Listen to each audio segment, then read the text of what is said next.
Então, livro de Atos, capítulo 8, eu vou começar a ler do versículo 9, a gente pode ler de 3 em 3 para dar uma sequência melhor, né? Um homem chamado Simão vinha praticando feitiçaria durante algum tempo naquela cidade, impressionando todo o povo de Samaria. Ele se dizia muito importante, e todo o povo, do mais simples ao mais rico, dava-lhe atenção e exclamava: esse homem é o poder divino, conhecido como grande poder. Eles o seguiam, pois ele os havia iludido com a sua mágica durante muito tempo. Quando Filipe lhes pregou as boas novas do reino de Deus, no nome de Jesus Cristo, creram nele e foram batizados, tanto homens como mulheres. O próprio Simão também creu e foi batizado, e seguia Filipe por toda parte, observando e maravilhado os grandes sinais e milagres que eram realizados. Ouvindo os apóstolos que estavam em Jerusalém, que Samaria receberam a palavra de Deus, enviaram Pedro e João, os quais, descendo para lá, oraram por eles para que recebessem o Espírito Santo, porquanto não havia ainda descido sobre nenhum deles, mas somente haviam sido batizados em nome do Senhor Jesus. Então, lhes impuseram as mãos e recebiam este do Espírito Santo. Vendo, porém, Simão, que pelo fato de impor os apóstolos as mãos, era concedido o Espírito Santo, ofereceu-lhe dinheiro. 19. E disse: dei-lhe também este poder, para que a pessoa sobre quem puser as mãos receba o Espírito Santo. Pedro respondeu: pereça com você o seu dinheiro. Você pensa que você pode comprar o dom de Deus com dinheiro? Você não tem parte nem direito algum neste ministério, pois seu coração não é reto diante de Deus. Arrependa-se dessa maldade e ore ao Senhor. Talvez Ele perdoe tal pensamento do seu coração, pois veio que você está cheio de amargura e preso pelo pecado. Simão, porém, respondeu: orem vocês ao Senhor por mim, para que não me aconteça nada do que vocês me disseram. Tendo testemunhado e proclamado a palavra do Senhor, Pedro e João voltaram a Jerusalém, pregando o Evangelho em muitos povoados samaritanos. Seria essa a primeira parte, né?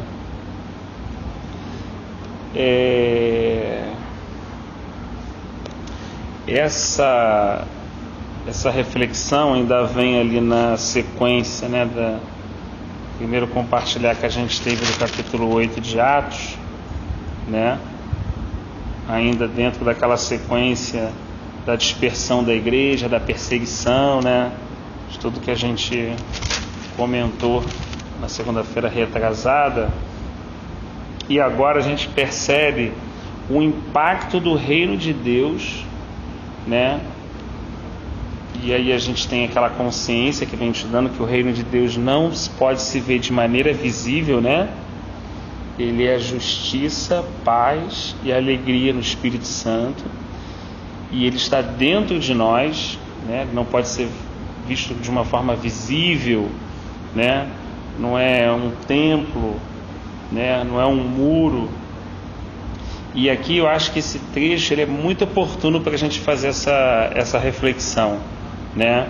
Porque a gente, olhando aqui, percebe que essa região de Samaria, né, era uma região que não tinha o conhecimento do Senhor, não sabia, como muitos são às vezes amigos nossos, pessoas próximas, né, ou outros locais, né, em que o Evangelho de fato ainda não chegou, né? Quando a gente diz o Evangelho, a gente nem necessariamente está falando de uma religião evangélica, a gente está falando de fato do Senhor Jesus Cristo ser apresentado como Ele é, como diz a palavra de Deus nesse sentido, né?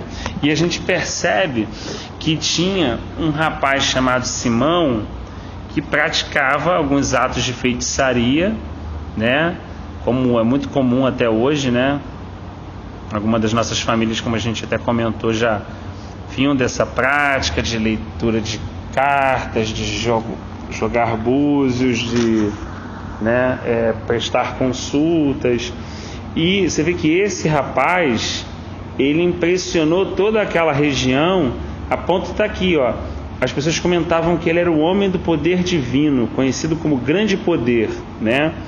E a Escritura é clara que deixa aqui que ele durante um tempo iludiu aquelas pessoas com a sua mágica.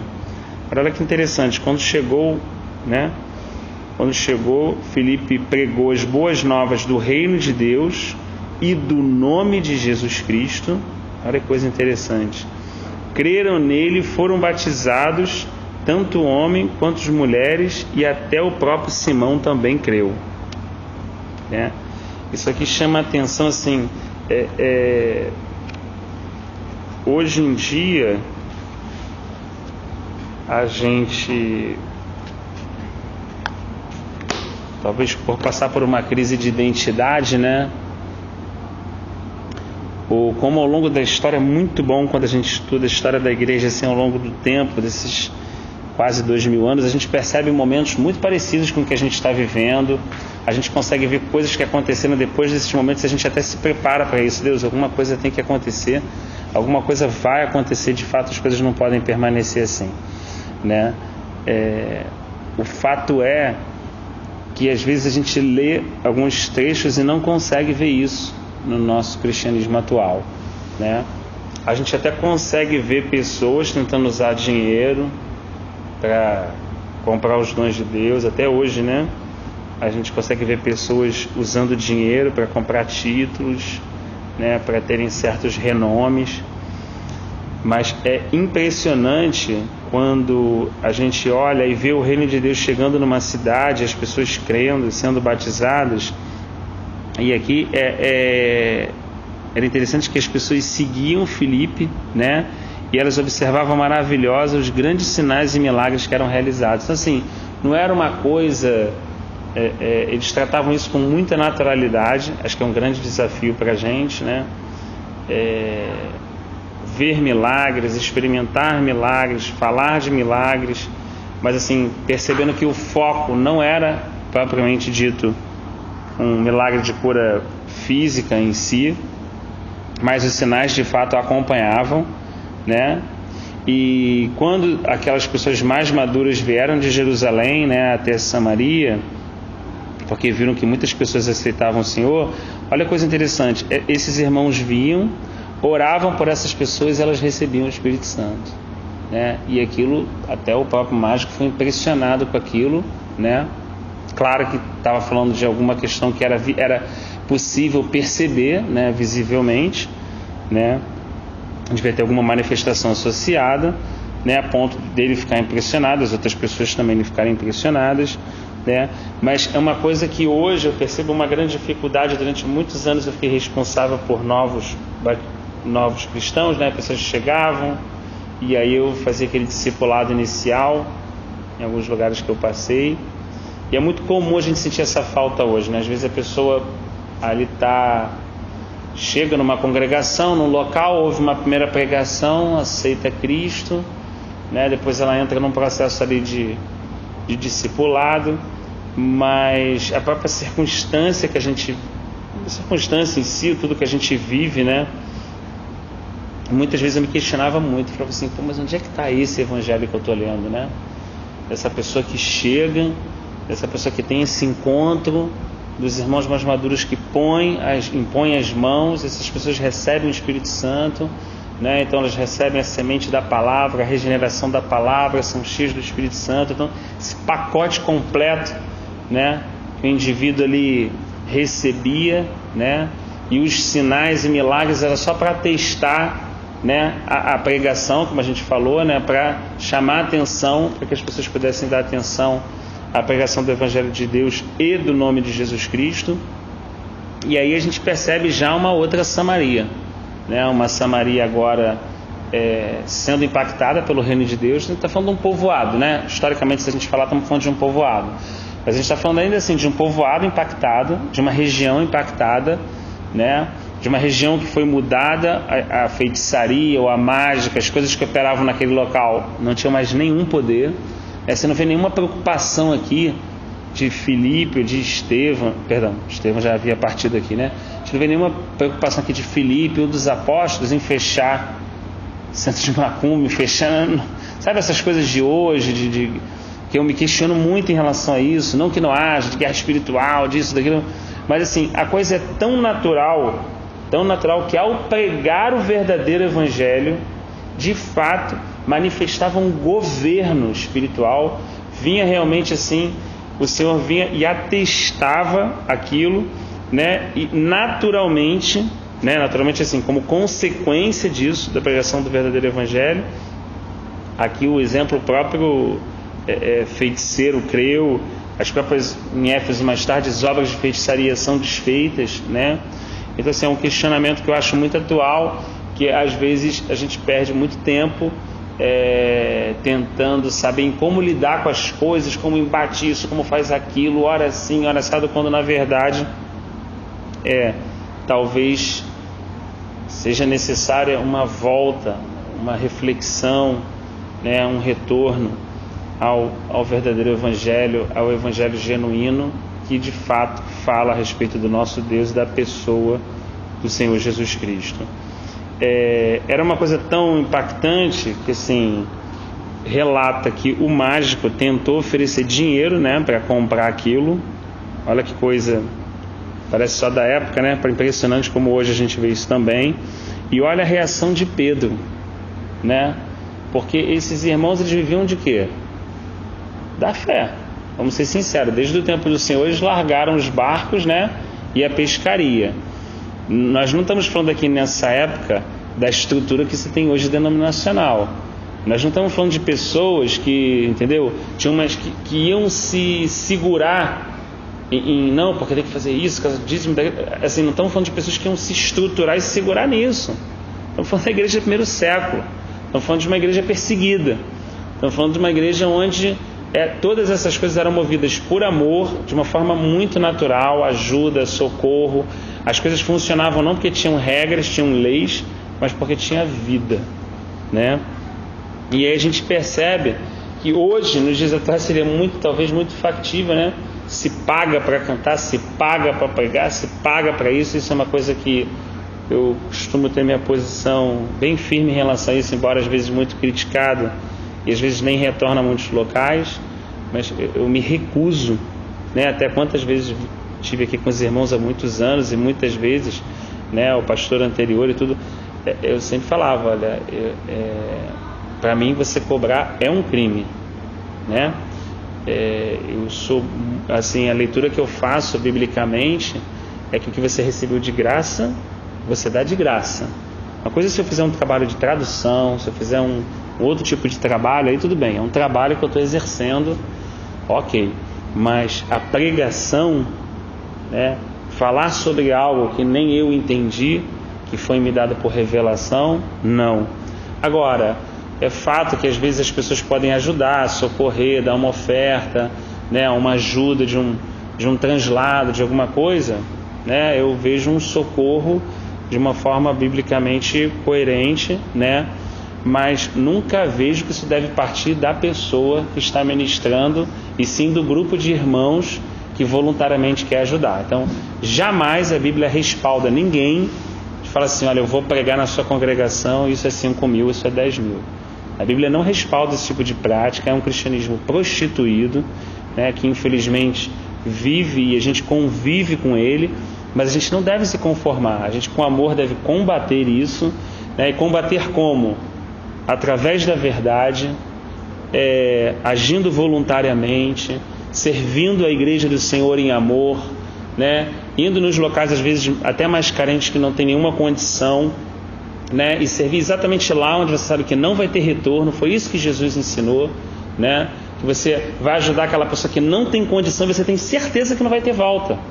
Não vai ajudar aquela pessoa que você sabe que vai ter alguma coisa amanhã, né? Então os ensinos do Senhor são muito claros em relação a isso, tanto da forma individual de ajuda e de socorro, como a própria prática da igreja primitiva. O próprio Paulo, né, mais tarde a gente vai perceber que ele mesmo montava lá as tendas dele, vendia os artesanatos dele, exatamente para, né, ele aceitava. os irmãos de Filipenses ajudavam, ele aceitava as ofertas com carinho, né, aceitava a ajuda e o socorro, mas isso deve vir voluntariamente dos irmãos e nunca cobrado de um indivíduo, de uma pessoa. Isso mostra muita miopia espiritual, muita infantilidade espiritual, né? E a gente convive com isso, né? Então às vezes a pessoa também faz porque aprendeu assim, né? Então a gente procura orientar, procura ajudar, procura, olha, não é assim que a Escritura recomenda, não é assim que o Evangelho do nosso Senhor Jesus Cristo foi pregado, né? É claro, enquanto o boi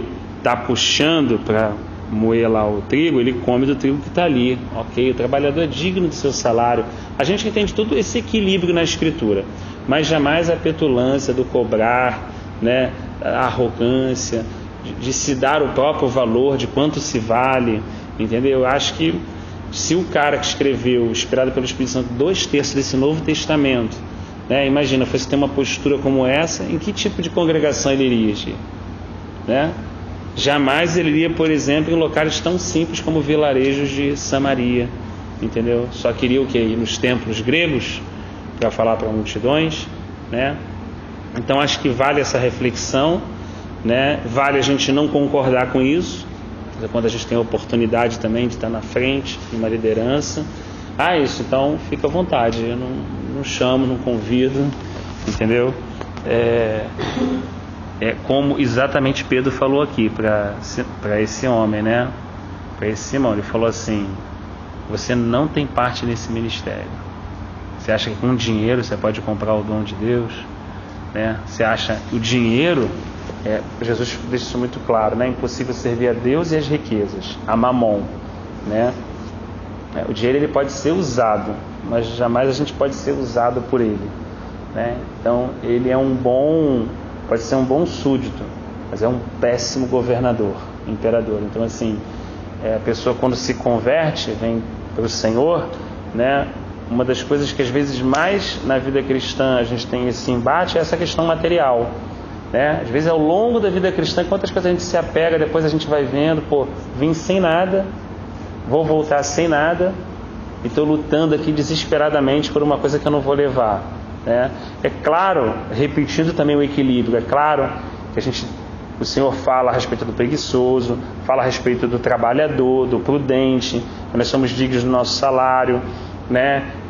Que nós podemos inclusive até ficar rico com um trabalho honesto, né? Como Salomão coloca. Então a gente não está aqui, não é tentando tornar o evangelho miserável, não é isso que a gente está querendo, mas o que a gente está tentando propor é a gente entender realmente a realidade de vida que a gente foi chamado para viver, né? Então a gente vai trabalhar, vai receber, mas aquele dinheiro vai ser para a gente algo que de alguma forma a gente vai ser um mordomo daquilo para o Senhor, né? Então aquilo que a Escritura fala, é impossível você dizer que ama a Deus e seu irmão passando necessidade de não ajudá-lo. Então assim, é uma coisa que não é uma regra, né? Mas a gente vai sentir o Espírito Santo naquele momento movendo a gente para ajudar uma pessoa, socorrer uma outra pessoa, ou num caso às vezes não ajudar. Por isso que é importante não ficar em cima da lei, ficar em cima realmente de ouvir o Espírito Santo, de entender, né? De não estar apegado a algumas coisas. Às vezes o Senhor faz isso, a gente muito tempo num local, né? A gente tem essa experiência, a gente acaba se apegando ao emprego, se apegando a uma forma de remunerar, e às vezes Deus quer mudar isso, né? Às vezes Deus quer mandar uma providência de um lugar onde ela não viria naturalmente. A gente olha, Senhor, manda providência, e às vezes a providência não vem dali. Isso acontecia muito com os profetas, né? Vem de um outro local. Quem gostaria de ser sustentado por uma viúva, por exemplo? A gente vê Eliseu sendo sustentado por uma viúva, poderia ser sustentado de uma outra forma, sustentado por um corvo, né? Então a gente vê muitas vezes Deus ensinando seus profetas, ensinando seus ministros a dependerem dele de uma forma mais variada possível. É claro, a gente também trabalha, tem o nosso salário, e a gente acredita que é Deus que sustenta e que provê todas as coisas, né? E o nosso teste final é quando às vezes por algum motivo isso não acontece, mas a gente vê Deus de outras formas nos suprindo e nos sustentando, né? E aí a gente vê que realmente o nosso sustento ele vem do Senhor, né? Não vem realmente do nosso próprio braço. Eu acho que esse pensamento é um pensamento que hoje, assim, é como a gente tivesse infectado, né? As pessoas não encorajam mais as outras a trabalhar. Olha, irmão, Deus pode te abençoar, trabalha, né? Tudo é prometido fácil, né? Até essa ideia de você vir aqui, vem algumas vezes, faz isso, Deus vai te dar isso, Deus vai te dar aquilo, né? É como matasse a vida espiritual da pessoa, uma coisa interessante, né? Não percebe o quão danoso isso é, né? Quando na verdade é aquilo que Provérbios está recheado de instrução, né? Eclesiastes também, né, irmão? Trabalha, olha, Deus vai te abençoar, trabalha de forma honesta, trabalha de forma correta, dentro daquilo que você se propõe a prestar o seu serviço, a sua arte, né? Sua vocação, né? Faça da melhor forma, né?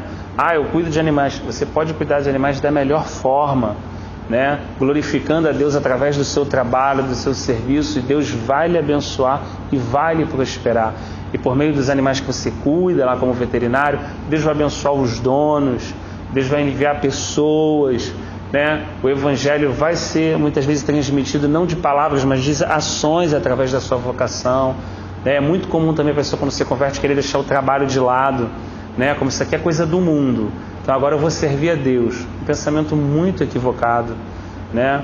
Porque Deus chamou aquela pessoa, chamou ela naquela condição. Há pessoas, tudo bem, que Deus pode chamar e ela ir para um local, ir para um outro povoado e tudo, mas é como Daniel. Quem vai pregar então na corte?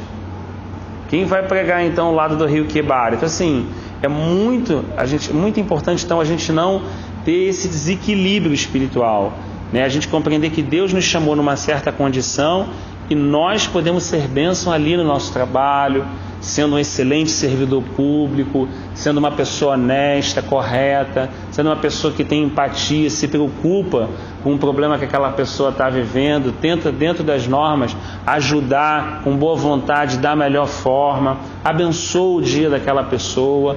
Se de fato nós tivéssemos mesmo os 48% de cristãos que nós dissemos que temos no Rio de Janeiro, ele não estaria na situação que a gente está. Ele está nessa situação porque não tem nem 1%. É essa grande reflexão. Mas é a reflexão que a gente está fazendo assim, no trabalho, no dia. Não é dos templos de domingo à noite, né? Porque os shabás não provocaram mudança em Israel. Nem todas as sinagogas lotadas aos sábados geraram mudança em Israel e chamaram a atenção do Senhor, né? O que chamou a atenção do Senhor foi como foi orado: o coração quebrantado, o coração contrito, o clamor, o gemido, né? O que o profeta falou? O Espírito do Senhor falou através do profeta Isaías, me fala a memória, o capítulo 58. Israel, é esse jejum que eu quero, que você ande de cabeça baixa, parecendo que é esse tipo de sacrifício que eu quero? Não, eu quero que a justiça corra como um rio. Eu quero que você assista os órfãos e as viúvas no vosso meio, né? Que deixe os grãos, né, quando você for colher, para aqueles que não estão em condição de trabalhar. Ou seja, o que é a justiça para Deus? Às vezes a gente tem uma situação muito equivocada, né? Deus faz justiça nessa situação. A justiça de Deus é que eu ajude o próximo. Essa é a justiça de Deus. A justiça de Deus é que eu ajude meu irmão. A justiça de Deus que muitos estão clamando, estão se voltando para a própria pessoa, contra a própria pessoa. Porque essa é a justiça de Deus. Porque se a nossa justiça é Cristo, se em 1 Coríntios está correto o que Paulo falou, que a nossa justiça, a nossa justificação é Cristo, então o nosso exemplo é: alguém pagou por nós, alguém morreu no nosso lugar, alguém quitou a nossa dívida, alguém carregou sobre os ombros os pecados e as culpas que eram nossos, e nós recebemos gratuitamente essa graça maravilhosa, esse perdão maravilhoso. Então o que resta da nossa justiça? Perdoar como nós fomos perdoados, ter misericórdia como a misericórdia nos alcançou, estender a mão como a mão também foi estendida para nós. Então o que é a justiça de Deus, né? Então é muito diferente do que se ensina, do que fala, porque agora estou entrando aqui nessa campanha, estou buscando, Deus vai fazer justiça, né? A justiça na vida de José não foi se tornar governador, foi por ele ter o privilégio de poder ajudar o resto do mundo todo. Irmãos, a gente não tem noção como José trabalhou. José trabalhou muito mais do que os outros momentos de lá. Porque o mundo teve fome, o mundo veio até o Egito. Tinham que fazer contagens, divisões de alimento, gestão dos celeiros, demandas que chegavam. Às vezes a gente faz um evangelho muito fictício, sabe? Muito fantasioso, de alguém que agora chegou a hora, deve estar sentado num trono, ganhando 20 mil por mês, e de repente já está bem. Assim, é uma coisa deturpada, desviada, quando na verdade aquele homem trabalhava dia e noite para garantir a alimentação no Egito, para garantir os povos que chegavam da terra, para poder fazer a recontagem dos impostos, para tentar trazer um equilíbrio. Ele trabalhou muito mais, e trabalhou arduamente. E Deus foi abençoando ali o trabalho dele, o trabalho das mãos dele, e foi sustentando todo o restante do mundo. Então José não estava numa posição do trono que as pessoas falam assim, agora ele sentou do lado de Faraó, todo mundo está lá no joelho. Aconteceu essa situação mesmo por uma questão de autoridade que ele teve. Mas a vida dele foi servir, a vida dele foi socorrer, a vida dele foi essa. Eu não sei onde acharam outro evangelho diferente desse. Eu não sei onde leram, em que outro livro encontraram as coisas que estão ensinando as pessoas no dia de hoje. Porque eu conheço uma pessoa que levantava cedo, atarefado, que estava comprometido em abençoar todos os povos e nações que estavam chegando ali no Egito. É essa pessoa que eu vejo, essa pessoa que Deus trabalhou no caráter dela por meio de injustiças, por meio de prisões que não eram justas, realmente, humanamente não era justo, mas Deus usou essas circunstâncias para forjar o caráter desse homem, né? Para tornar os ombros dele largos, para poder, através do sofrimento, preparar ele para que ele pudesse ser realmente um abençoador. Essa é a grande questão, né? Então nós temos talvez 48% dos cidadãos abençoados, mas quantos abençoadores nós temos? Quantas pessoas estão dispostas a dar outra face, a andar a segunda milha, a dar também a capa quando pede a túnica, né? A de fato poder perder para que outro ganhe. Então assim, estamos vivendo um período de Babilônia, de grande confusão espiritual, né, onde muitas coisas estão assim sendo ensinadas de uma forma extremamente equivocada, prêmios estão sendo oferecidos, né, situações de louro estão sendo oferecidas, né, quando na verdade toda essa proposta está ali em 1 João capítulo 3, quando diz: assim como o Senhor deu a vida por nós, temos que dar a vida pelos nossos irmãos. Foi o que o João falou na primeira carta dele, capítulo 1, né? Então esse é o Evangelho. Isso faz a diferença. Isso muda um vilarejo como Samaria, né? Isso faz com que pessoas que eram mágicas, feiticeiras, deixem suas práticas de feitiçaria, né? Para poder seguir o Evangelho do Senhor Jesus Cristo, né? É um evangelho que está muito mais preocupado, né, no ser do que no ter, né? Aquilo que Jesus falou: primeiro a gente limpa o copo por dentro para depois limpar o copo por fora, né? É uma transformação, uma ação que é gerada pelo Espírito de Deus no indivíduo, né? Com a palavra como ferramenta, como martelo, né? Que dá forma a um novo homem segundo Cristo, como Paulo falou, né? Claro. No trabalho, eu estava jogando com um rapaz, não sei eu, tem 56 anos de idade. Aí estava na rua e tal, foi despejado, porque a mãe faleceu, só morava ele e a mãe, e o dinheiro que bancava a casa era da mãe, né? Ele só cuidava dela, da Camara. Ela ia falecer, estava na rua, a gente conseguiu pagar um hotel popular para ele, aí tiramos o documento, tá tudo ok com ele, estamos procurando emprego, né? Aí eu ganhei 4 meses que a gente não está conseguindo emprego para ele, gente. Que emprego, né? E eu que meio que estou com mais contato com ele, né?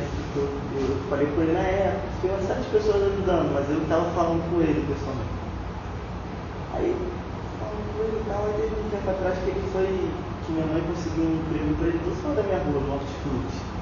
E eu tô orando tempo, assim, né, pra questão de trabalho, e que a cabeça, o problema dele é falta de dinheiro, sabe? Aí, orando, ele foi chamado para esse emprego, né?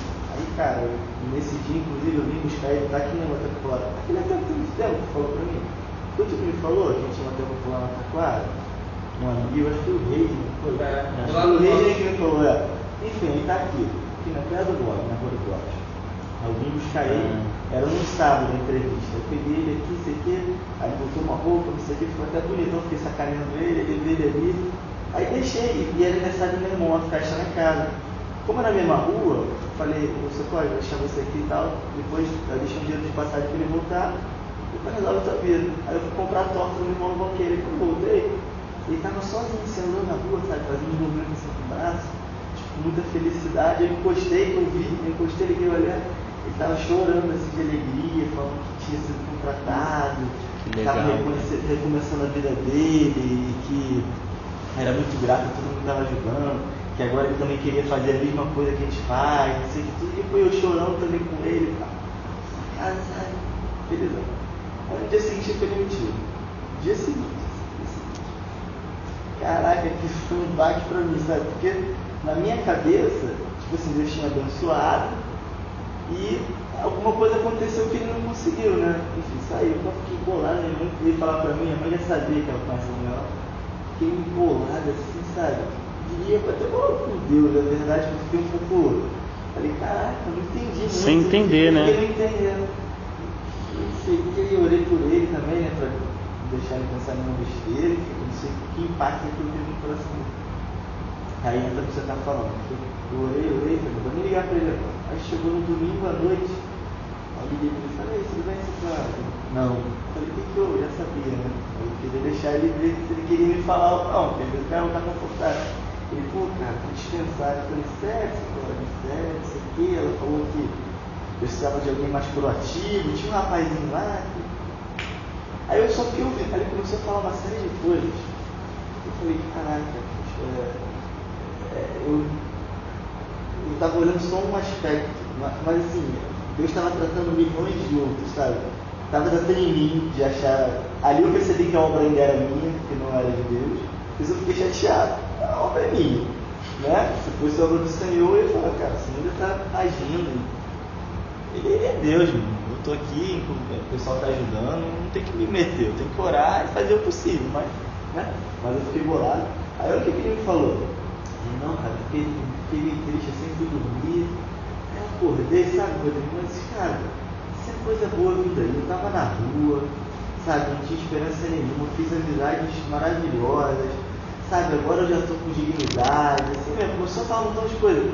No início eu nem fazia entrevista, depois eu comecei a preencher formulário, agora eu já trabalhei um dia, já sei o que é botar um dinheiro no bolso com o meu próprio esforço na minha mão, peguei gostinho, tem uma coisa boa a vida, tipo assim, o cara estava completamente, tipo assim, Deus estava trabalhando a esperança nele, esperar, sabe, com fé, com um bom coração, perseverar. De repente ele ficou muito tempo sem trabalhar, não sabia o que era essa coisa de perseverar, sabe, de viver numa situação meio desconfortável, ganhando dinheiro de pessoas que talvez ele não conhecia. Deus trabalhando com uma série de aspectos, falando comigo que eu precisava parar de querer achar que a gente está falando assim, cara, até nessa coisa do trabalho, assim, sabe, pelo menos para mim, que tem essa coisa assim que geralmente Deus te impulsiona. Me impulsiona a ajudar essas pessoas assim que estão em situações meio delicadas assim, né? De socorro. Quanto que a minha cabeça acha que quando a pessoa resolver a vida dela socialmente, vai resolver a vida dele, não é isso, sabe? Quanto que isso pra mim foi claro, sabe? Até essa questão, como é que realmente eu fico pensando, o que é um emprego pro Senhor? Aí tocar lá no opinião. Vamos, dono de uma empresa, liga para esse número aí, o que ele vai fazer isso, cara? Se ele quiser, ele faz. O que é esse seu problema? É um emprego? Não é, sabe? Como a questão social também, né? De forma geral, de trabalho e tal. Que não é. Eu acho que Deus usa o emprego, né? Para moldar essas coisas periféricas que a gente não vê, que é mais importante, sabe? Tipo, é perseverar, às vezes suportar o desconforto durante um tempo e não querer regredir, sabe? Isso tudo, assim. Poxa, foi uma experiência assim, cara. Agora eu tô lightzinho, assim, sabe? Você deixando Deus fazer o que Ele quer fazer. Deus ama mais o cara do que a gente, sabe? A obra não é nossa, é dele. Inclusive nele, assim, eu vejo devagarzinho, de uma forma bem simples, sabe? Eu gosto de ler, chamando de livro para ele ler, eu vejo a mentalidade dele mudando, sabe? Pô, foi uma experiência muito bacana, tá falando de trabalho, assim, é muito isso. Muito rica, né, essa experiência, né? E é o que o Rodrigo falou, às vezes essa experiência mexe com a gente mesmo, que está ali no entorno. Geralmente você sofre no sentido assim, porque ele é opção para ele não consegue. É igual aqueles livros que você falou lá da cidade, que estava em igreja, quer dizer, a pessoa não tem como fazer isso, aí você acaba que você sofre. Não é? Eu estou aprendendo a lidar com isso, sabe? Porque às vezes eu vejo as coisas e eu não tenho o que fazer, isso me afeta, tem muita sabe? gente para ajudar. Nem se você pode estar passando você ajudando um, já está ajudando, vai levar, mas de repente você vê, eu usei com o cachorro, hoje mesmo um cachorro todo vendido, coleira, passando assim pelo. Ia ser atropelada no BRT. Eu que vontade de descer naquele BRT, eu estava vendo. Mas logo na frente eu vi um monte. Não tem uma coisa, você tem nada a ver com outra, mais ou menos por aí. Então, acho que quando você vê uma pessoa assim, acho que não quer ajudar ela, ele não consegue ajudar com isso, no final acaba se tornando ruim. Mas é engraçado. Teve um dia que eu pude perceber isso assim, que sem querer cortar o. Não, tem. Eu tava vindo do trabalho, eu vi uma senhora assim, chorando muito. Eu passei por ela assim, falei, caraca, não perguntei que ela tá chorando. Aí eu falei, só por isso ela tá chorando. Aí ela começou a falar comigo assim, umas coisas, mas eu senti no meu coração, acho que aquilo lá não era uma coisa tão genuína, sabe? Eu falei, vou deixar, porque eu falei pra Deus, eu vou voltar ali e tal. Não mostra por ajudar alguma coisa, né? Porque, né? Fiquei conversando com ela e nisso vem uma pessoa e foi tirar foto minha falando com uma senhora, então achou bonita a cena? Ah, o cara tá falando com uma senhora no meio do centro da cidade. Ele pode tirar uma foto de você? Tá maluco, tirar foto de mim? Tá doido? Não, precisa tirar foto. Aí a mulher, tira, e parou de chorar e falou assim, sorrindo pra tirar foto. Mas eu não consigo isso. Eu falei, caraca, é 7, sabe? Então, desmascarou ali. Exato, assim, que realmente, cara, se não for guiado pelo Senhor mesmo, é capaz de fazer merda. É verdade. Fazer errado, fazer coisa que não deve fazer. Ajudar quem não tem que ajudar. Não tem que ser ajudado, de nutrir um ego que só vai se desgastar. Sabe? Tá tudo errado. Então, eu tô aprendendo hoje, assim, cara, que até pra tu ajudar, pra servir, cara, Deus tem que realmente estar dizendo ali o que você tem que fazer, o que você não tem que fazer, porque Deus às vezes dizia não. Eu vinha atrás às vezes de pessoas que não queriam ele, não vão rico. Não, saiu triste, eu não vejo, eu não. Vamos pensar direitinho, não dá tudo, não vejo tudo não, vejo só metade. Não foi, né, cara? Então tem hora que a gente também tem que. É igual quando você entra no ônibus e aqueles homens falam, desculpa interromper o silêncio da sua viagem. Aí começa a falar para geral do porquê e não sei o que, ele saiu. É difícil você saber se realmente aquilo é uma verdade, né? Então, às vezes eu até dou, mas às vezes eu dou quando eu. Hoje, por exemplo, tem uma página no ônibus dizendo que tinha uma pessoa que não podia amamentar e que a pessoa estava precisando e que ele tinha que cumprir a meta de R$150 para comprar o leite. Aí eu fiquei pensando, por que não comprar uma lata? Já dá para a pessoa, por que a meta? Aí eu achei que se eu desse, ia ser uma coisa muito automática. No momento que eu questionei, eu percebi no meu coração que para mim aquilo era mentira, então eu não achei validade. De repente eu até falo a verdade, mas eu não senti Deus no meu coração de dar, então eu não dei. Isso aí é importante, sabe? Não é verdade? Sei. É importante a gente estar sensível, né? Isso. E naquele momento, por isso que assim, é aquilo que Jesus falou. Estava até lendo hoje, Evangelho de João, capítulo 15. Eu sou a videira verdadeira e vós sois os ramos, né? Sem mim, nada podeis fazer. Acho que essa é a principal consciência, sabe? Eu lembro do discurso da Katharine Kuhlman, que era uma evangelista, já tem aí seus bons anos, década, se me fala a memória, 70, 80, e ela falava isso, assim, o Senhor usava muito ela em muitas curas, em multidão, muitas pessoas, e uma vez ela deu o seguinte testemunho: eu busquei a Deus e assim, Então, a minha grande dificuldade foi porque durante muitos anos da minha vida eu achava que 95% era Deus e 5% era a minha parte, que é a Tericuma, né? Então, já velhinho agora eu entendo que nem 99%, é 100% Ele, e eu estou aqui realmente só de fantoche, eu estou aqui só de serva mesmo, entendeu? Porque assim, a graça dele, o poder é dele, ele que sabe quem ele cura, entendeu? Como o Rodrigão falou, às vezes tem 10 pessoas, 7 são curadas, a gente não entende, e a gente não sabe o coração do indivíduo, né? A gente não conhece, Deus vai muito mais além, entendeu? Então às vezes Deus abençoa alguém curando, e às vezes Deus abençoa alguém não curando naquele momento. É uma coisa que não é tão fácil da gente entender, porque requer uma outra reflexão, né? Deus é glorificado, né? Quando existe uma cura física, Deus também é glorificado com aquele coral de leprosos indianos que canta, e quando eles cantam, meu irmão, você vê os caras tudo, e eles cantando e desce a glória de Deus, e aí, lugar tomado. Então assim, Deus também é glorificado, né? Então é aquilo que fala da questão da fé lá em Hebreus 11. Alguns Deus foi glorificado livrando da cova, outros não foram livres. Alguns Deus glorificou o nome dele conquistando reinos, outros perdendo a cabeça. Então, se a gente voltar nesse, acho que tem tudo a ver com o que você falou, que se a gente voltar hoje num evangelho desse prostituído, só cabe o quê? Só cabe você ser o cabeça, só cabe você ganhar, só cabe você se dar bem, só cabe, entendeu? Quando as coisas dão certo, entendeu? Então, se uma pessoa não é curada naquele momento, né, simplesmente as pessoas não conseguem ainda perceber o amor de Deus. Mas o amor de Deus, ele não é porque não houve aquela cura que não há o amor de Deus. Deus às vezes está curando coisas das quais a gente não vê. O que Jesus falou para aquele homem? Teus pecados estão perdoados. Agora, para vocês saberem, olha que coisa interessante, que o Filho do Homem tem autoridade para perdoar os pecados, pega o teu leito, levanta e anda. Olha a sequência, como é que é importante. O que estava em pauta ali não era aquele homem ser curado fisicamente. Porque se aquele homem é curado fisicamente, foi o que você falou do emprego, né? É tão fácil, Deus pega aqui e bora. Não ia resolver a vida dele. Deus sabia a história dele, Deus sabia o coração dele, Deus sabia que aquela situação estava por causa das escolhas da vida de pecado dele, e Deus sabia que o conserto estava onde? No perdão que ele estava liberando sobre a vida daquele homem, dando graça a ele, zerando a conta dele e permitindo que ele vivesse uma nova vida. É ali que a obra era aquela. Só que Jesus falou assim, vocês não vão entender que eu tenho poder para isso, né?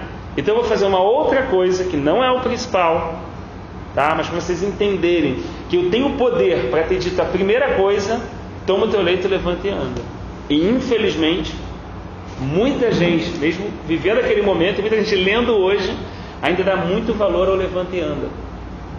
Entendeu? Que na verdade só era para que as pessoas pudessem falar, esse tem poder para perdoar pecado. Esse tem poder, né, para rasgar a dívida, que não é uma dívida de dinheiro corruptível, é uma outra dívida. Esse homem tem poder para zerar essa dívida, para perdoar essa dívida, para mudar a história, para mudar caminho, para falar, olha, vá, não peques mais, eu não te acuso. Então assim, é uma outra proposta, só que hoje essa proposta em grande parte está sendo reduzida apenas a aspectos de curas físicas e de situações sociais onde as pessoas saem de uma vida e estão numa vida socialmente melhor. Isso não tem problema nenhum, a gente já falou do trabalho, tudo isso, não é essa a questão, né? A gente só não pode tentar minimizar um evangelho que é tão poderoso, que tem uma proposta tão maravilhosa, né? Um Deus que está propondo uma filiação, um relacionamento de pai e filho, né? A pelo menos tentar tornar esse Deus um gênio da lâmpada, onde você se esfrega uma lâmpada e você tem 3 pedidos, né? Onde você pode fazer, né, 3 petições isoladas e as coisas, boa noite, rápido, e as coisas vão ser solucionadas dessa forma, né? Deus não é o gênio da lâmpada, ele não está para nos servir, mas pelo contrário, nós deveríamos estar para servir ele, e mesmo assim ele tem um amor paterno, ele tem um cuidado, um zelo, uma proteção, Olha que interessante, a proteção de Deus não é o que a gente imagina de proteção. A proteção de Deus é diferente do nosso conceito mental de proteção. Porque quando a gente ouve, né, que assim, Deus está comigo, Deus me protege, e se você vê numa situação na cova dos leões, rapidamente o ser humano entra em crise, como você falou, rapidamente para ver que a obra era minha, né? E nesse aspecto é comum, calma aí, Deus me protege. Se eu estou dentro de uma cova com um leão, Ele não me protege. É a primeira coisa que a gente pensa. Estou numa situação difícil, arrancaram o meu tapete, tiraria isso, Deus não está comigo. Isso hoje é coisa mais dita e mais ensinada erradamente, quando na verdade o conceito de proteção de Deus não é esse. Ele fala assim, se você passar pelo fogo, a Escritura diz isso, eu vou passar com você, você não vai se queimar. Se você passar pelas muitas águas, eu vou passar com você, você não vai se afogar. Esse é o conceito de proteção de Deus. Que você pode estar no maior pista, você pode estar se sentindo ali sem, sabe? Você pode estar até no processo de desânimo, você pode estar no vale da sombra da morte. O que o salmista fala? Ele fala assim, não, porque tu é o meu pastor, eu não vou passar por nada. Não, o Senhor é meu pastor, né? E eu não tenho, de nada tenho falta. Aí ele me leva a pastos verdejantes, águas tranquilas, mas ainda que eu passe pelo vale da sombra da morte, não temerei mal algum, porque tu estás comigo. Então a proteção de Deus está ligada à presença de Deus e não à ausência das circunstâncias ruins. Por isso que esse evangelho está matando muita gente, esse evangelho está massacrando muita gente, porque esse evangelho errado leva as pessoas a uma compreensão errada, a frustrações, a depressões, a isolamentos, porque aquela pessoa ela não recebeu o evangelho correto. Então, na verdade, ela está esperando uma coisa que não vai acontecer. Ela recebeu um conceito de proteção que não é a proteção de Deus. Então, o que vai acontecer? Isso é aquilo que Paulo fala, isso é danoso demais. Isso é uma coisa que a gente não... Paulo compara isso a doutrinas de demônios. A gente, desculpa te cortar, mas você está falando sobre isso. Eu acabei de receber uma mensagem no WhatsApp, só que mais uma linguagem nossa de cotidiano. Você está falando sobre a ausência, né? As coisas ruins, eu quero escrever para mim. Botou aqui, tudo na vida é gerenciamento de risco, não a sua eliminação. Você não pode, até um cara humanamente falando, ele nunca, em nenhuma circunstância é 100% segura. Você mapeou o risco e você tenta minimizar ele, mas dizer que ele não existe, né? Num pensamento natural, né? Uma proposta natural, o indivíduo já coloca isso. Você imagina a proposta do Evangelho. Então o Senhor fala assim, peço que não os tire do mundo. Tem gente que está pedindo a Deus para sair. Jesus orou assim, eu peço que não os tire do mundo, mas que os livre do mal. Então qual é a proposta? A proposta é de viver realmente nesse mundo, é de estar debaixo de tudo que qualquer pessoa pode passar, tá? Mas sabendo que a presença de Deus vai estar conosco. Então, pode ter uma cova de leão com Daniel, pode ter uma fornalha ardente como Sadraque, Mesaque e Abednego, pode ter uma cisterna de lama como Jeremias até a cintura, pode ter a situação que Ezequiel precisou passar lá do lado do rio Quebar, pode ter a situação que o nosso irmão José passou, o seu pai Jacó e por aí vai. Mas o que a Escritura deixa claro? Que é a presença de Deus na nossa vida. Essa é a proteção. É Ele mesmo o que? O nosso escudo. Então, se Ele é o nosso escudo, não significa que vai vir uma notícia ruim. Não é que uma notícia ruim não vai vir. É que a notícia ruim vai vir, só que é o escudo. Já viu o escudo? Já viu o pessoal que usa colete à prova de bala? Que toma um tiro, que às vezes a gente na ficção acha que o cara está de colete, não aconteceu nada. Mas quando o cara toma do colete, ele sente uma pressão. Quem já tomou fala que sente uma pressão forte. A bala não passa o colete, mas dá uma pancadinha, entendeu? No cara, e às vezes quando o cara tira tem uma certa marquinha, né? Então assim, Deus é a nossa proteção, mas a gente não vai estar imune a não sentir nada. Então às vezes você sente a pancada, às vezes eu reclamo, eu murmuro, mas é só o colete. Ela não atravessou meu peito. Não acabou comigo aquela notícia, tia. Nem acabou com a senhora aquela notícia. Mas deu uma balançada, deu uma baqueada, né? Mas o Senhor está ali, sendo o nosso escudo, a nossa fortaleza, o nosso general, como Ele tem prometido. Ele não tem sido fiel em tudo que Ele, o seu caráter em tudo que Ele diz a respeito dos seus filhos, diz. Então assim, essas reflexões são importantes, porque quando a gente entende a proteção de Deus, segundo a compreensão de Deus, você não vai ter problema com uma cova, você não vai ter problema com um sujeito levantando, te caluniando, falando mal de você, dizendo que você roubou teu pai, que você roubou tua mãe, fazendo isso, pintando e tal. E no primeiro momento de um tratamento desse, qual é a primeira noção nossa? Ficar desesperado, justiça, não vai mexer na minha reputação, isso, aquilo, e vamos ver e tal. E você fica transtornado, só se aborrece e tudo. Conforme você vai caminhando com Deus, você vai entendendo o quê? Quem tentará acusação contra os filhos de Deus, é Ele quem justifica. Então, ou eu me justifico ou Ele me justifica. Você passa a aprender e passa a praticar o Evangelho verdadeiro. E você passa a ficar em paz, sabendo que muitas vezes Deus não vai tratar daquelas coisas nessa velocidade.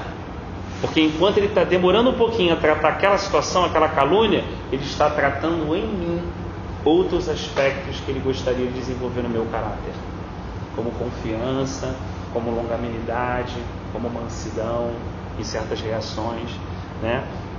Então assim, essa perspectiva desses conceitos são o que é proteção, o que é segurança para mim e o que é segurança para Deus. Segurança para mim é morar num lugar ou viver em um país, mas eu tenho um conceito de segurança.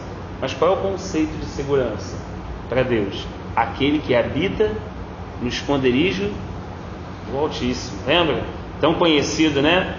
A seta não atinge ele, o pavor noturno não vem sobre ele, né? Que é a questão das pessoas que têm crise de pânico, tudo isso é bíblico, desde aquele momento. Isso não é novidade, está lá escrito.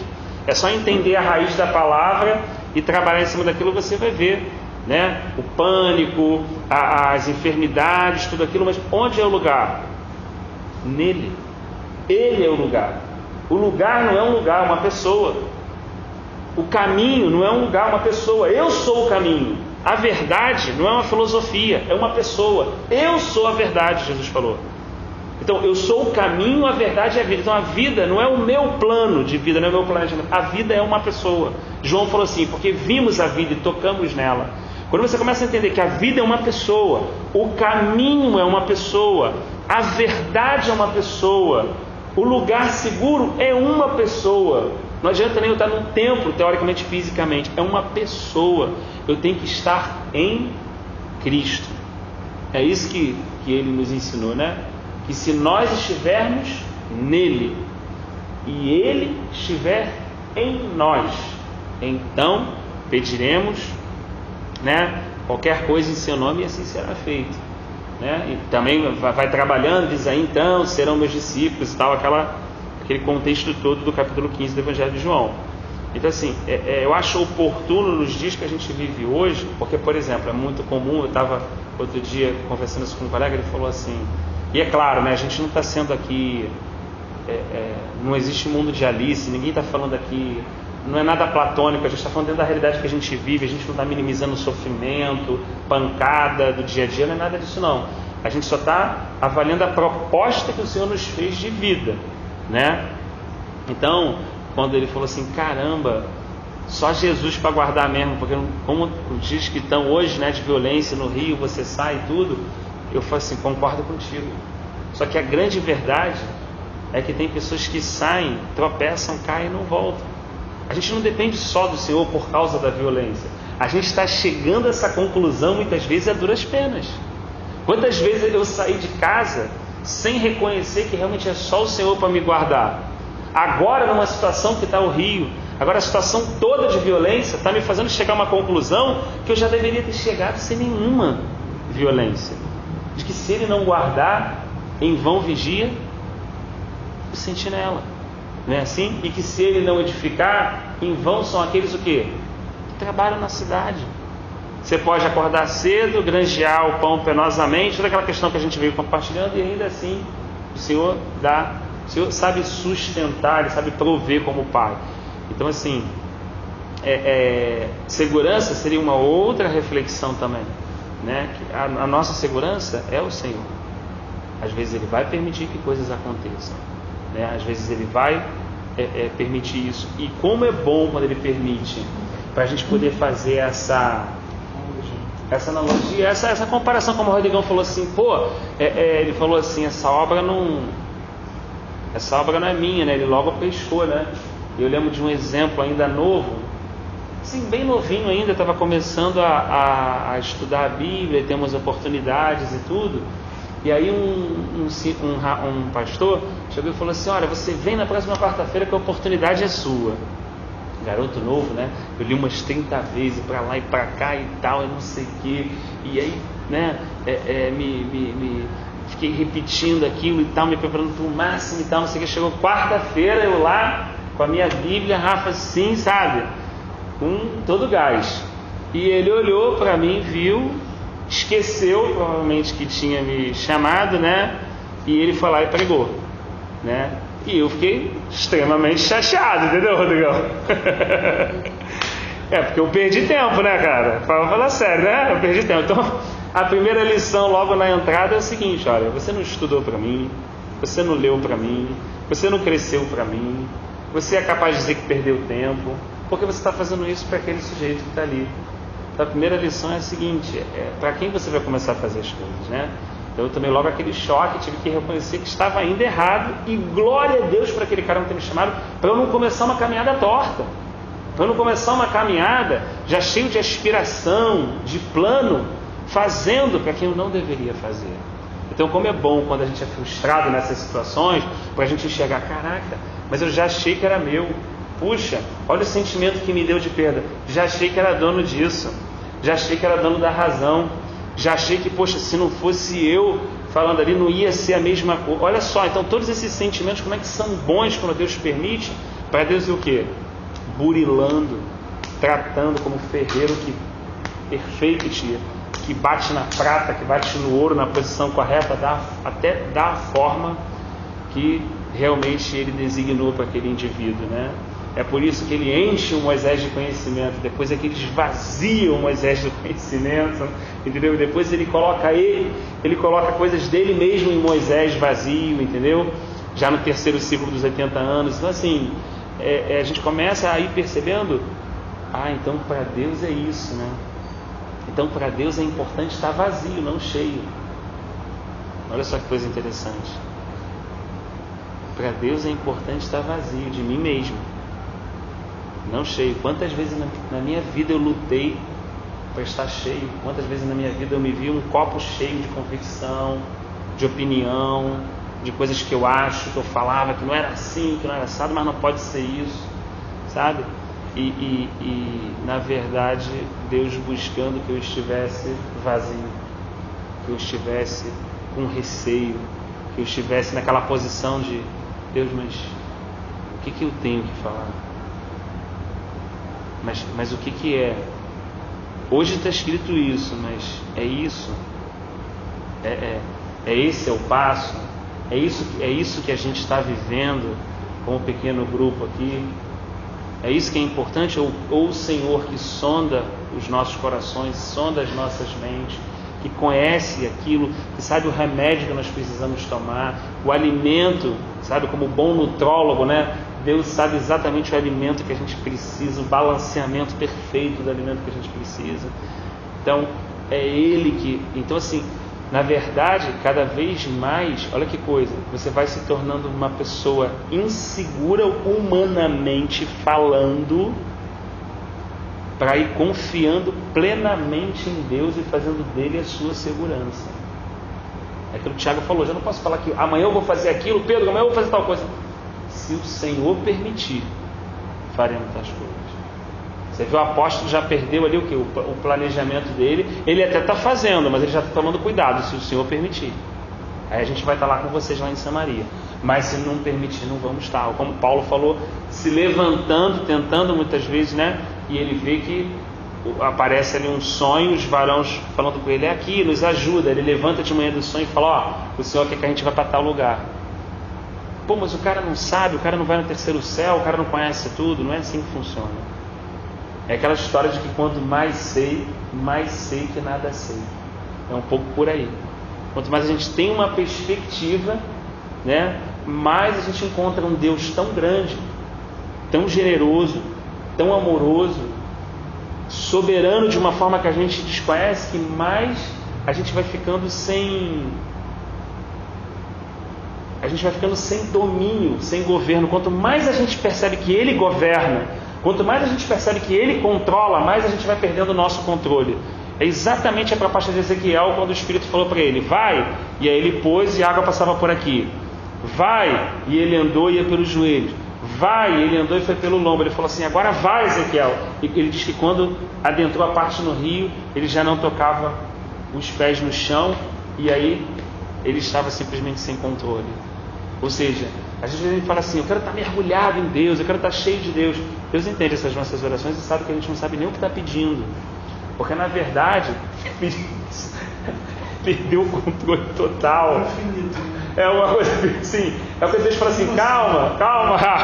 Aí fala assim: ó, senta aqui nessa água, brinca por enquanto aqui, entendeu? Eu vou te dar algumas lições. Jesus, algumas lições ele dava de cima no barco, na beira. Às vezes ele empurrava o barco e ia para mais profundo.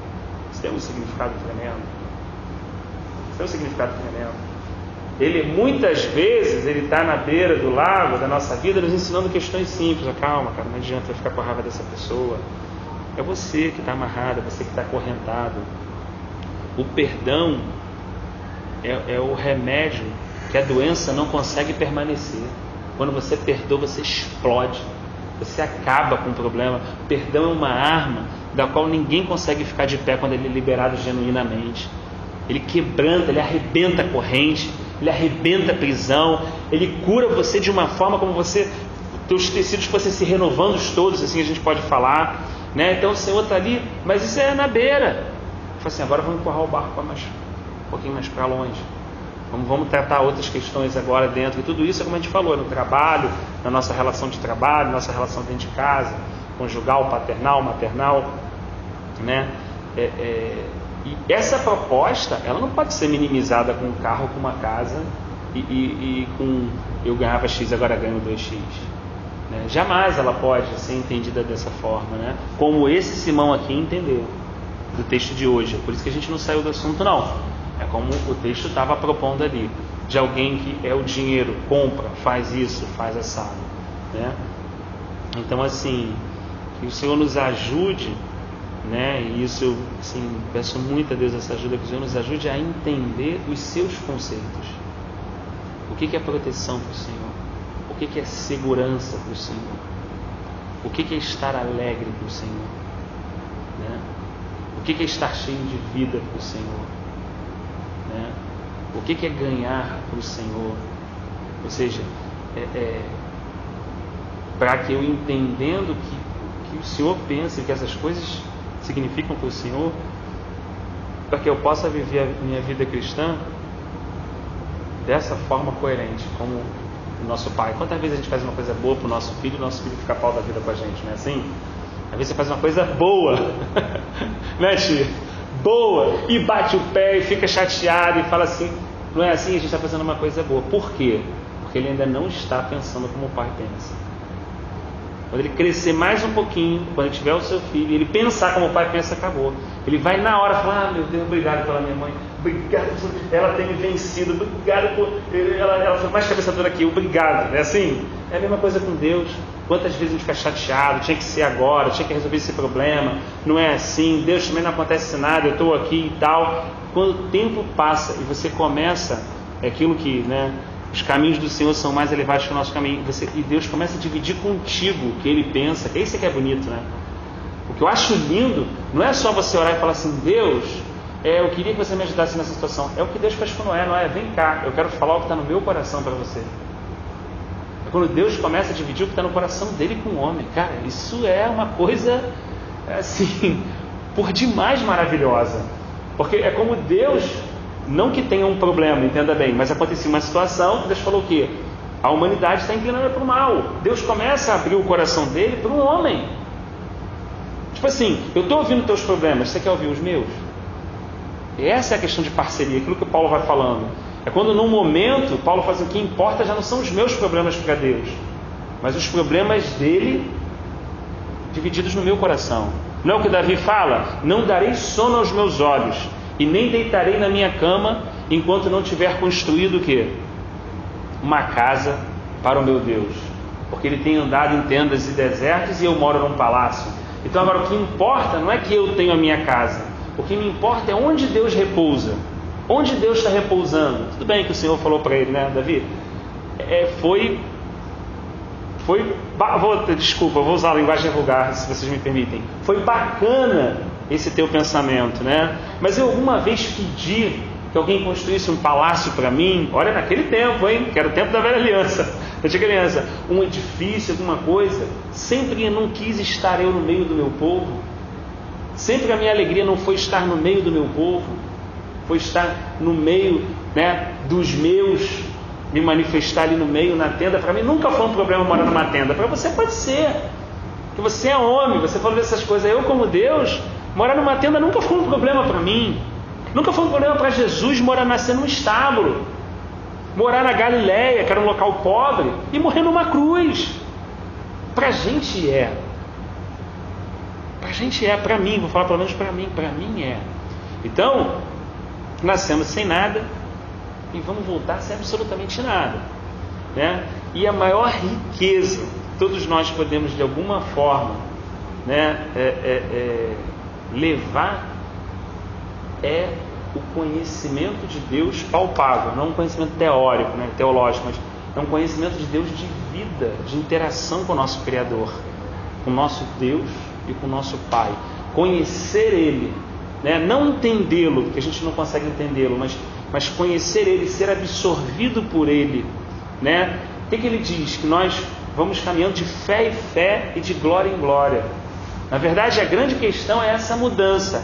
É Ele fazendo com que a gente seja mais parecido com Ele e menos nós mesmos. Porque foi isso que Ele falou quando pegou o pó da terra. Faremos o quê? O homem, a nossa imagem e a nossa semelhança. O Adão pode ter caído, mas você vê o Cristo, Filho de Deus, fazendo o quê? Pegando o pó da terra. O que é o pó da terra? A nova aliança é uma sombra da antiga. Você vai ver ela toda refletida. Então no primeiro capítulo você está vendo o Pai pegando o pó da terra, formando os homens, não é? E depois soprando sobre ele. O que você fez o Filho do homem quando pisou na terra? O próprio Filho de Deus pegou o barro. Quem era o barro? Os 12. Moldou ele com a mão? Não, com a palavra. Mas o Pai também não moldou com a palavra? Moldou com a palavra. E depois que ele moldou com a palavra, o que ele fez? Final do capítulo do Evangelho de Lucas, João, quem lembra? Soprou sobre eles, lembra, Rafinha? E aí veio o Espírito. Não foi a mesma construção de Gênesis, da origem, e agora da origem aqui no Evangelho? Ele não está fazendo a mesma coisa com a gente? Quando Ele pegou a nossa vida, nós somos pó. Quando Ele aplicou a palavra dele sobre a nossa vida, Ele não está nos moldando como uma nova criatura?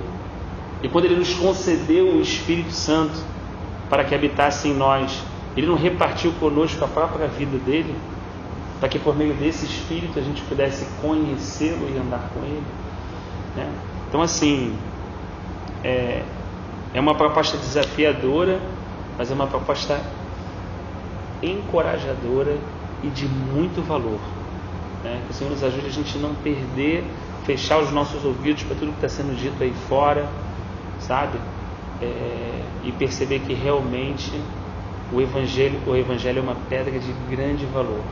O que foi nos dado por meio dos nossos pais, avós e todos aqueles que chegaram um dia no Brasil e vêm pregando até hoje o verdadeiro Evangelho, né?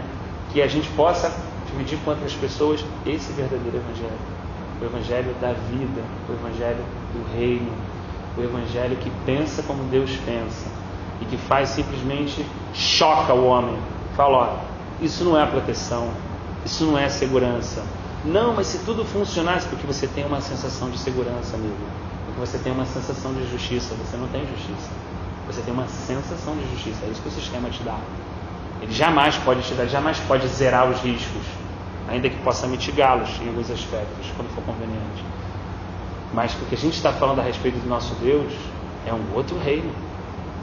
É um reino de paz, de justiça e de alegria no Espírito Santo. É um reino que garante você estar, não só estar, você ser alegre. Não estar, porque ele não está vinculado a uma circunstância, mas ele está ligado a uma pessoa. E quando você está bem com essa pessoa, quando você está se relacionando com ela, quando você está em Cristo, então você desfruta de algo que é do reino dele, que não tem nada a ver com essa terra. Então você pode rir chorando, você pode dar pulo sentindo dor, você pode quebrar todos os paradigmas que foram ensinados a você aqui na terra. Você pode estar tranquilo quando as coisas estão desabando, como Abacuque, né? Você pode estar em segurança em situações de grande perigo, como Jacó, quando os filhos dele afrontaram Siquém. E tem diversos exemplos bíblicos que a gente poderia passar a noite citando, mas o importante é que de alguma forma fique no nosso coração, né, os conceitos divinos, né? Deus é o nosso protetor. Senhor, o que é proteção para o Senhor? O que é segurança? O que é provisão para o Senhor? Né? E que o Senhor nos ajude a avançar mais, né?